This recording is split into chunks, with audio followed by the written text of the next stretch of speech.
The day he became president of the African Development Bank, he took it upon him as a mission to change the directive, to change the way the bank works. And in it, he brought transformative leadership. The African Development Bank. Anywhere you go across the board, across the world, when they talk about the World Bank, they first talk about the African Development Bank before they talk about the World Bank. This year in January, we were in Tanzania.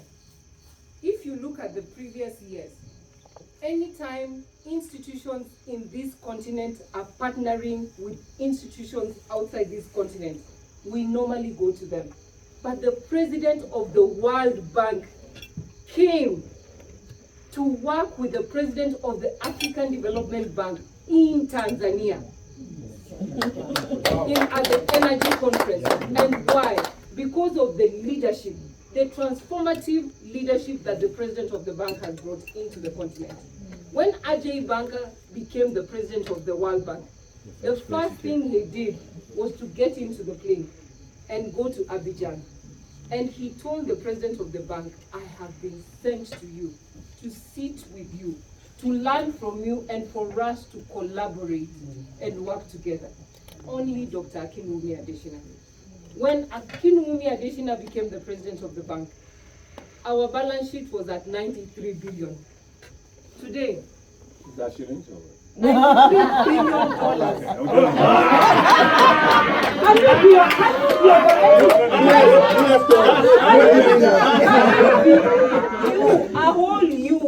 Having been Minister of Agriculture in Nigeria, one of Africa's biggest economies, how can you be operating in shillings? You can only be operating in dollars. Today, the bank's balance sheet stands at 18 billion US dollars. Wow. This has never happened in the history of the bank since it started, its inception. The president of the bank has been able to raise the capital of the bank. Why? Because of the personal relationship that he has created with the heads of states across this continent and outside, our shareholders, to be able to take general capital increase, to take to the bank where it is today. Without much ado, ladies and gentlemen, please join me in welcoming the president of the African Development Bank, my dearest brother. Can you remain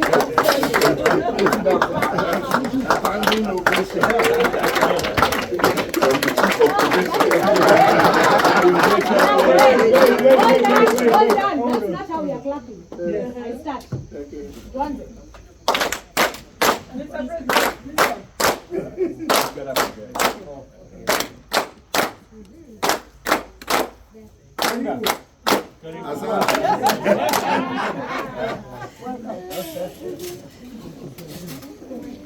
Monsieur le Président.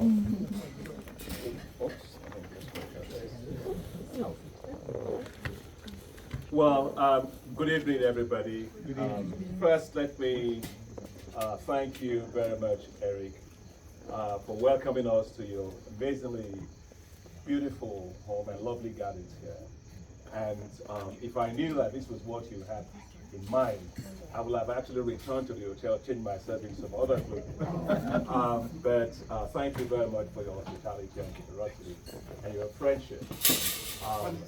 Let me thank our host over there who hosted us to the golf today. Thank you so very much. Please thank you. We had a wonderful time. I had Raymond helping me with all of my shorts and so on. And I was only able to do 9 holes. That's not because I'm not fit, but that's because the course is much tougher than I thought it was going to be. But thank you for all the others, the Justice and everybody who actually did the 19 holes, and so well done. How do I start? I'll come back to all the issues. To thank God for a sister, a junior sister, and a bro like Fanny's. Fanny's is one of the most phenomenal people that I have ever met. Thank you. Fanny's is brilliant, Fanny's is committed, Fanny's is dedicated, Fanny's is passionate, she's driven, and I've hardly seen anybody that has the power of connecting people and connecting the dots and the maps of Africa for Africa's purpose and good than Fanny's.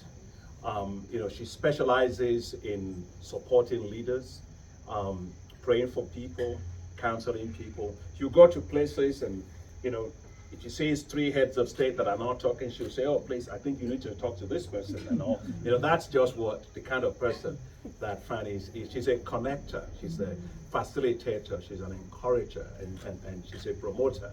And so I want to really say that you are my darlingest aburo. And I want to, on behalf of Grace and myself, tell you that we love you so very much. We cherish you so very much. Thank you. And we are grateful for the counsel. We thank you for the support. We thank you for the networks that you created to, and the wind you put behind our sails as we do a lot of work.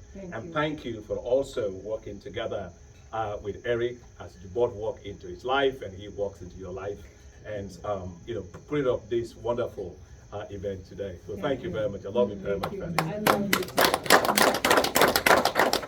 Well, you know, today actually I'm overwhelmed because just about on the 6th of February, my wife, Grace, celebrated, she put up such a big party for me in Abidjan for my 65th birthday. And when she was putting this party together, she said to me, she just woke me up in bed and said, honey, look, I need to talk to you about something. And I said, honey, what is it? She said, I am putting together a surprise birthday party for you. And I said, why are you telling me if it's a surprise? She said, look, honey, your life, your schedule, your work, travel, and so on, is so much that if I didn't tell you, I didn't want to be the person who got surprised that you didn't show up. So all that just to say that before I say anything, I wouldn't be who I am today without that woman setting me. And I remember when I met her, we were just talking to Wally and Taiwo and how they met and so on. You know, we were in the university, you know, and we were in the University Christian Fellowship, and I was sitting with a friend of hers. I actually didn't know that they were friends, Shola Okubanwo, and we were sitting down having, you know, at the staff canteen, you know, and while we're at the staff canteen, walks in this lady wearing blue, light blue, with white trims on the blouse, and also the moccasin was blue, light blue with white on it, and had a little bit of a scarf, a head scarf, and she was holding an Archie book, Archie, you know, comic book, and I'm like, So she walks to our table and she sits down. I mean, she didn't actually sit down. She greeted our friend and so on. I look at her, I said, she's pretty. She's just said something about her. And my heart skipped several beats. And so but then I realized that, you know, later on that actually when you are falling in love, your heart beats so much that you have to be sure that your brain is not collapsing.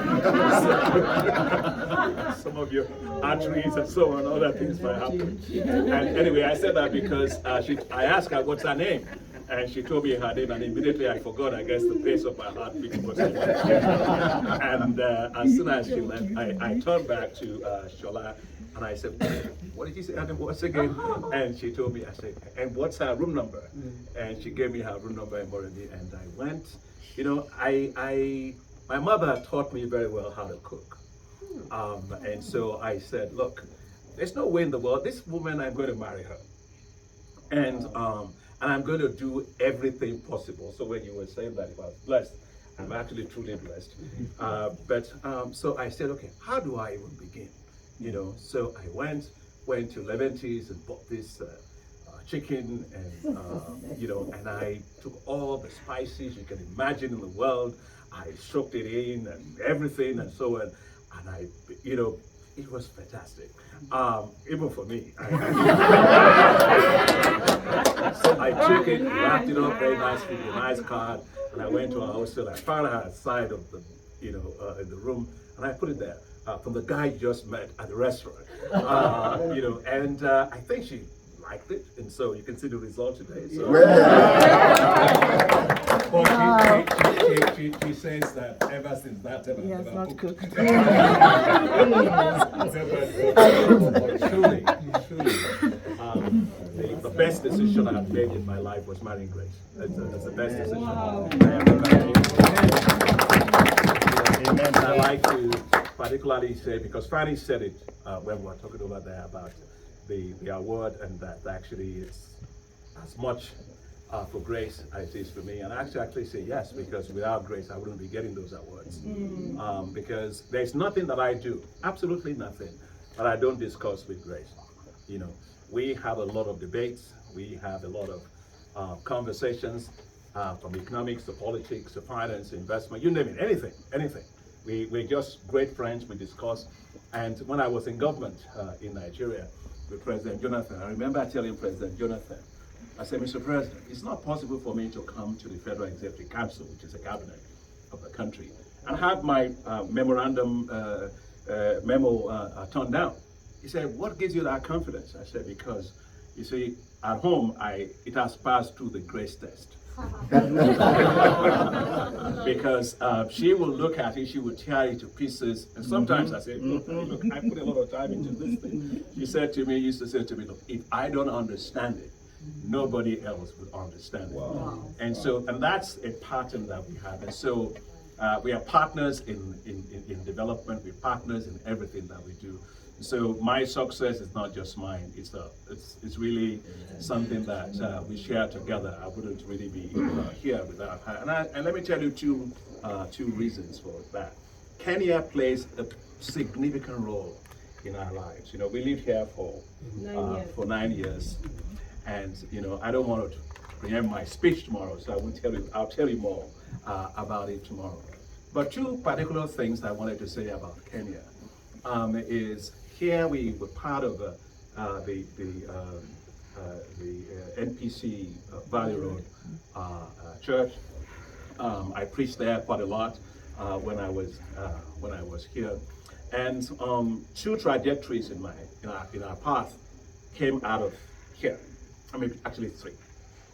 So because we are among friends, I would like to share that with you, so just know how God works. Because as Victor was saying, God works.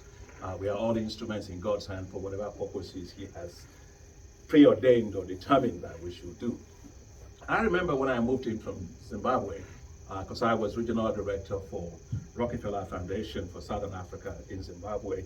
And then, of course, you saw what happened in Zimbabwe, so we moved out to the Rockefeller Foundation office here. And I stayed my first day, and Grace asked me to go and look at the place, so I came here, and I stayed at the Sheraton, Hilton. It's Hilton, the Hilton, yeah. And I remember praying in that afternoon, and there was this powerful ray of the sun that just beamed right into my hotel room. It was so powerful that it was almost blinding, you know. And it was so warm that I couldn't keep my eyes open. I actually had tears falling right through my eyes, and before I knew it, I was on my knees. And it was like some kind of a spiritual thing. And I had this voice where it says, from here, kings will notice you. And I remember it was like you were in some kind of a trance. And I came out of it, and I'm like, what was that? You know, I still found myself with goose pimples all over my body from that experience. And I called Grace and I said, I had this experience. And she said, okay, we don't know what God will do. And so we came here, and I walked everywhere in Kenya. We moved around Kenya. I love field work. There was no part of Kenya I didn't go working and so on. People used to tell me that you were actually more passionate about Kenyans than Kenyans and so on. Because, so one day, I'll leave all the Kenya talk to tomorrow. But one day we were sitting on the dining table, and I had applied to the African Development Bank to become for a position for director of agriculture, because I'm an agricultural economist by training. So I applied for this position. My wife didn't want it. And I'm like, honey, look, it's great. It's the African Development Bank. I'll be director of agriculture for the African Development Bank, and so we sat down and she said, She said, honey, look, I want to tell you something. I'm not going to stand in your way of applying for this position, going for the interview. I think it was supposed to be for the interview. But somehow something tells me that one day you will be president of the African Development Bank. Wow. And I looked at her and I said, what did you say? First, I am not a central banker. I am not Minister of Finance. I am not a minister of any kind.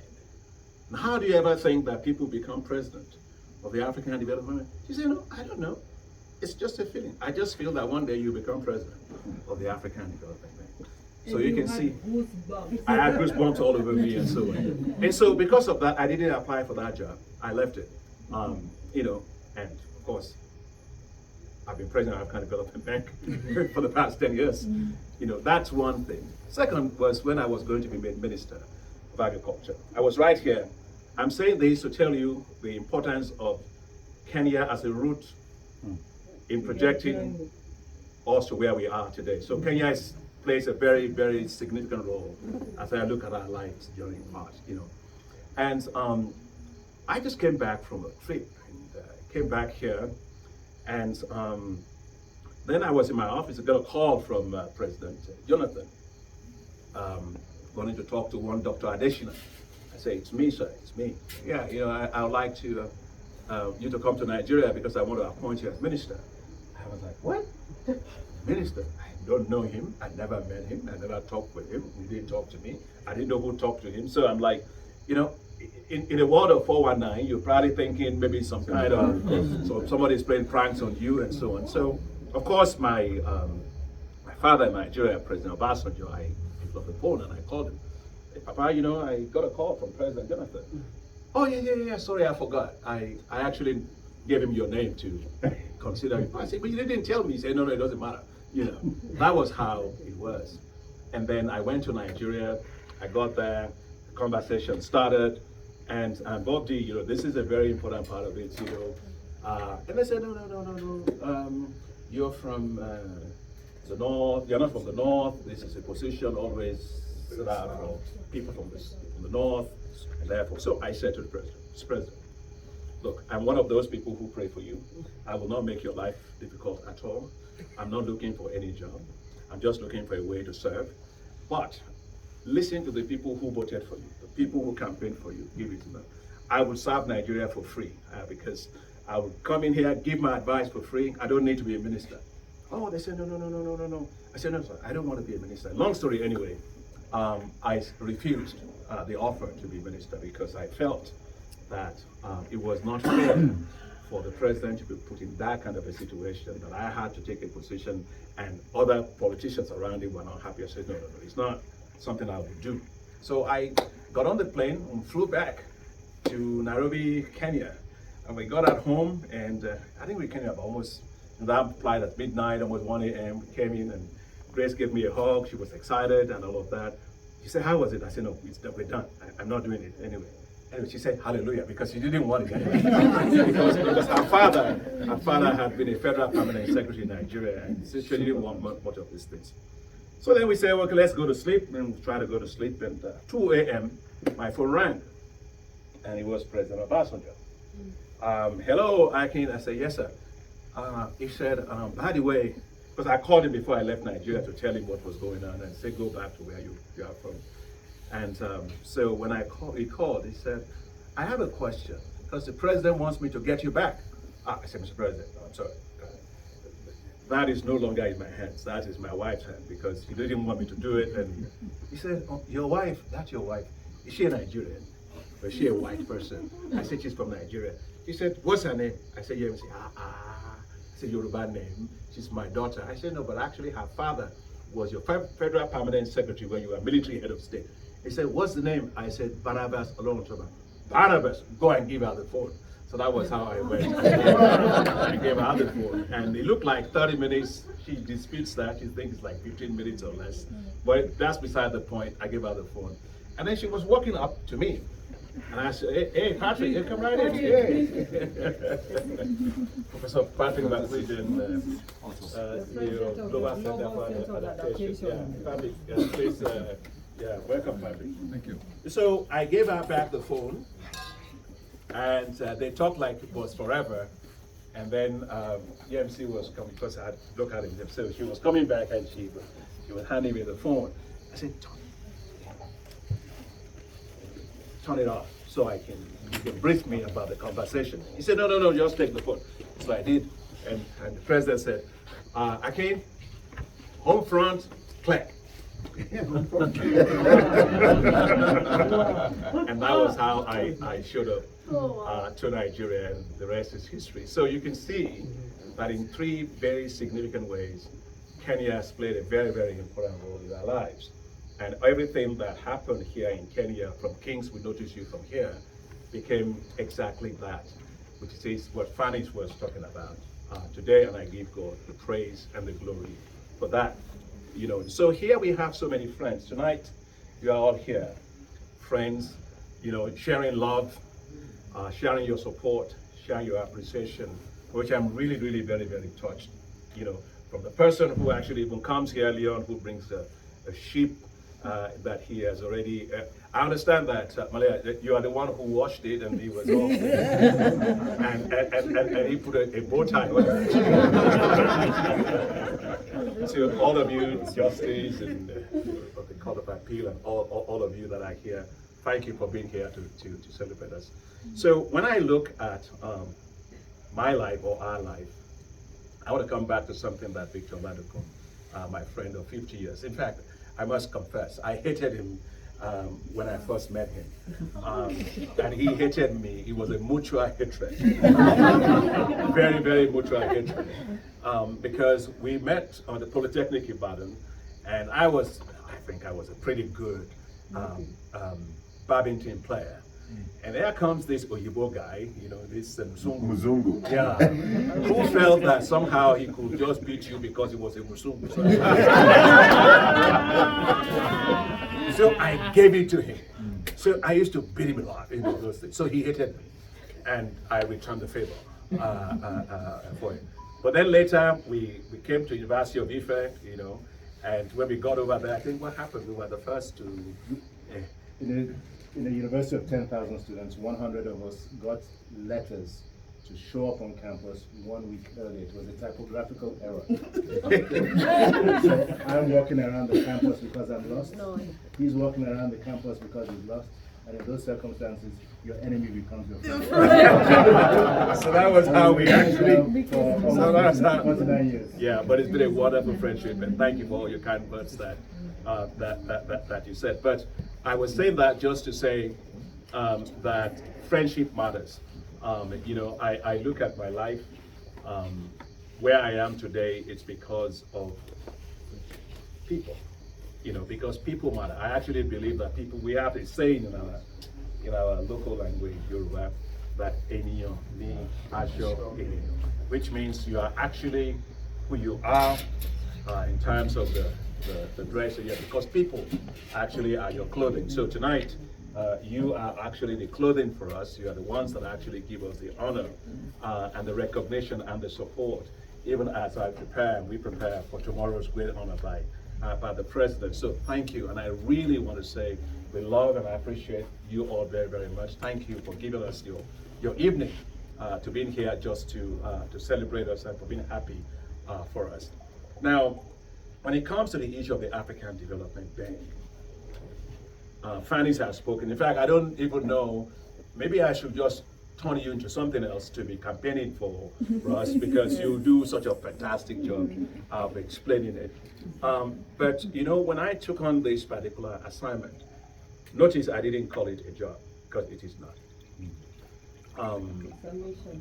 It's a mission. I was born in a very low income family. We didn't have bathrooms like people will have today. My dad worked extremely very, very hard, started very, very low in the civil service, and we made our way up and so on. And when it was time for me to be sent to school, my father sent me to a village school. And so when I got to that village school, I was only 9 years old in the forest. And so I was always having malaria all the time. I was sick most of the time from malaria. But I saw a lot of poverty. I saw a lot of the children of poor farmers couldn't go to school. And they went to school when the agriculture worked. But when the season was a bad season, they left school. And I remember asking my father, tell me, why did you send me to this school? And he said, Akin, I don't know what God is ever going to make you in life. But whatever God makes you in life, from here, you will learn and you will know exactly what to do. And that has been my guiding light ever since. Because I always say my life is only useful to the extent that it is used of God to support and transform the lives of others. Beyond that, I don't see much utility for my life more than that. And so everything that I do is purposely driven to how to see things change for people, make it change faster. You know, that's what drives me. So when it comes to the African Development Bank, and I remember when I was elected president, in fact, when I was campaigning for presidency of the bank, in our house in Abuja, I had downloaded so much information on the bank, everything I could find. My office was piles of documents, and I like reading, so I read every single one of them, from their strategy papers to their review papers to their budget processes to their financial account statements, everything. I read everything. So when it was the campaign time, I was more prepared than anybody else. In fact, I had 4 people that were vice president for the bank running. But that was because I wanted to know how this institution can be transformed and used to propel Africa forward. As a person, God didn't make a mistake making me an African. I'm totally unapologetic about that. And when I was in grad school in the United States, I had the opportunity to become a US citizen, whatever. Even later on, when I finished the Rockefeller Foundation and all that. And I remember our kids, just like you and many of your kids, being Americans, will go through the airport, and our kids being Americans, they'll just go right through. And also will ask you to stand over there, what's your name, when were you born, when do you plan to die? All kind of questions, you know. But I remember saying that this part, when it comes back to what Bob D was saying, and also Wale, I remember making the statement at the time that this Nigerian passport, this green passport, gives me hell wherever I go. But I will never trade it for anything, because for me it's a reminder the things that must change where I was born. And so that is really how everything has been, and we thank God. You know, you hear so much about what I've done. Yes, we thank God for all that has been achieved. I've got great partners, and Patrick, who just walked in, is a great partner of Professor Bakwijin, who is the CEO of the Global Center on Adaptation. You know, I'm not going to go through all of that because many people know that. But one thing I want to say is that it doesn't matter how smart you are. It doesn't matter how good you are. It doesn't matter how talented you are. You cannot achieve anything without the grace of God. That's where it starts, and that's where it ends. Amen. Because I firmly believe that God looks for instruments. God sees the world. He sees challenges. He sees the poor. And I believe that one of the scripture verses I like is that this poor man cried unto God, and God answered him, you know, and they looked at him and their faces were not ashamed. So, which means that God, I believe that God wants me to do anything and everything that I can to make sure the prayers of the poor gets answered. And so there is, as far as I'm concerned, there's nothing like delay. You know, why should everything good for the poor, education, health, sanitation, you know, in their lives, why must it be in the future? Why can't that future come early? And that's what Fannis was talking about. We've been able to do at the African Development Bank. The last 10 years that we've been working, almost 10 years, those high fives programs of the bank have impacted on more than 551 million people. That's over 500 million people. Many of those also here in Kenya, as we here tomorrow.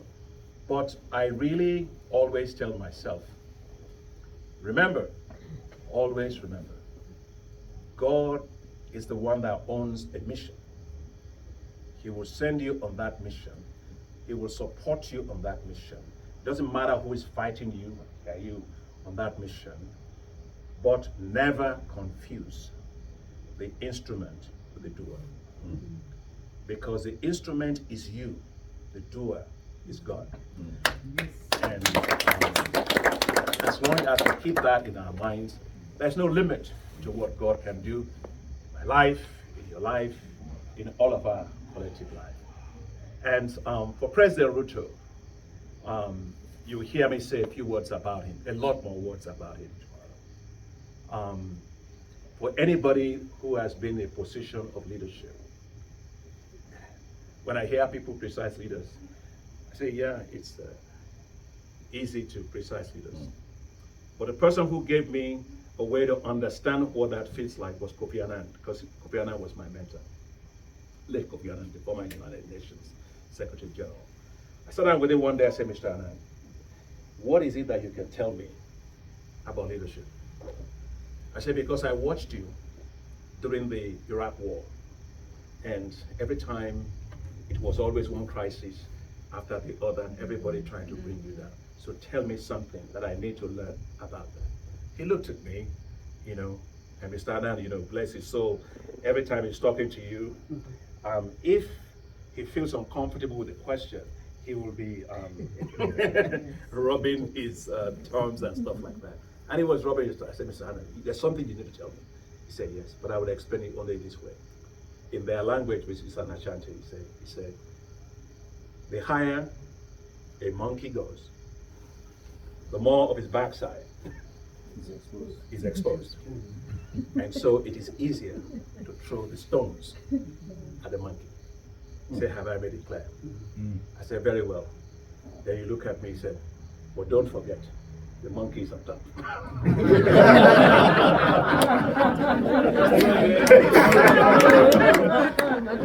So President Ruto and I, we go way back.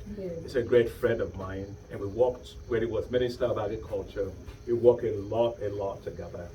Many people may not know, you know, here I worked everywhere. You hear a bit of it tomorrow.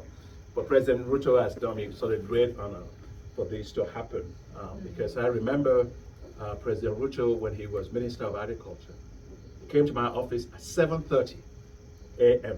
because Mr. Annan told him, if you want to fix agriculture, go to Akin.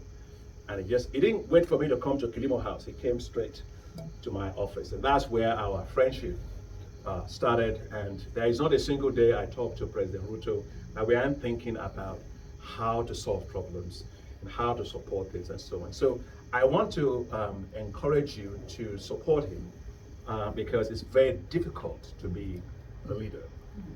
Even being a leader at home, being a teacher, being a school head, you know, running a corporation is not easy. Talking less of managing a very complex country. What I know about him is that he's very focused, he's very driven, he's very committed, he's very determined, and he doesn't give up. And when you have somebody have those kind of traits, I think that they can always succeed. So as I close, I just want to say, let me thank you for all your support for me, Fannis, everybody over the last almost 10 years now. At exactly, I think September 1st, at exactly 8 a.m., I will step down because that's the end of my term. But I want to say three things that I give glory to God for. Because when Grace and I started, my first day, Grace and I prayed, and the prayer was a very simple prayer. You say, God, please plant your flag on this work so that when it is finished, it will be clear that it is not the work of man, but the work of God. And see what has happened. You know, it took an institution to become today that was ranked the best multilateral financial institution in the world. You look at an institution, an African institution, that was ranked 2 years ago as the most transparent financial institution in the whole world. Last year, it was also ranked as the most transparent financial institution in the world. And in the ranking of the index that they use, that puts us above, we were at 98.9%. That is the highest in the index globally ever since the index has been used. You can imagine what that means for an African institution. So I want to say that that prayer is my prayer for Africa even today, which is that Africa will always shine, Africa will always thrive, Africa will always prosper, and that Africa will develop with pride, because fundamentally as a person, I don't believe nations can develop without pride. You have to have pride in yourself. And so it's my prayer, you know, we live in a world today of so many changes that are going on, turbulence and all of that. I am not worried about Africa. I'm not worried about Africa. We have everything. You know, look at all of you here today. Look at the amount of brain power. Look at the entrepreneurship power. Look at the financial capital that we have. I'm not worried about Africa. What we just have to do is a very simple thing. My mother taught me very early. She would send me to go to the market to sell something. And she used to tell me that when you get over there and you put the thing on your head and you're selling it, the way that you sell it, you say it, is the way people are going to buy it. If you say, look, I'm here to sell you a bad product, people will not buy it. But when you say, I'm here to sell you a good product, and you can explain the good product, people are going to buy it. So we each have a responsibility in each of our spheres of work to be that light that shows the world that Africa is not to be pitied. We're not looking for handouts from nobody. From agriculture to natural resources to carbon to mineral resources, for lithium to copper to platinum, you know, whatever it is that the world needs to develop is in Africa. But Africa must develop on its own terms, with its own confidence to do that. I hope and I believe that we have created a wind behind Africa for that. And I know that by God's grace, Africa will, even in the future, continue to shine. And to close, full disclosure, complete full disclosure. I am a Kenyan, but I don't think I fully qualify yet as a Kenyan because, you know, I used to jog in Jaffrey Center. Yeah. And the late Vice President Tallman, Taitoti, yeah, we used to jog, and some of the Kalenjin people, you know, used to come and jog and so on. And you can't beat Kenyans on running. You just can't. So Grace and I will come at Olympics. You see a Kenyan, they say they're ready to run. If you see 3 Kenyans, pack your bag and go home because they're going to take on everything. But what I wanted to say about it was that I figured I couldn't really run to become a Kenyan. So I decided to be a Nigerian instead. Because I know that when it comes to soccer, we can always beat Kenya. And the reason is because, you know, you run 2,500 meters, 5,000 meters for you to really get into the groove. But the football stadium is too short for you. So for us, we just make a dash and we try to do it. Just to close, thank you, my friends. Thank you for your friendship. Thank you for your love. Thank you for your support. Thank you for your encouragement. And thank you, Fanis, my darlingest Aburo, for Grace, and myself. You and your mother Her mother prays for me every single day. And I want to thank all of you for being here tonight. It's been such a wonderful thing. May God bless you. May God bless your homes. May God bless your businesses. May God bless the mayor of Kilifi. If we can give him a gift. And may God bless Eric. And may God bless Fanny's in your relationship. There's one particular drink that you always say. It says, just keep on walking.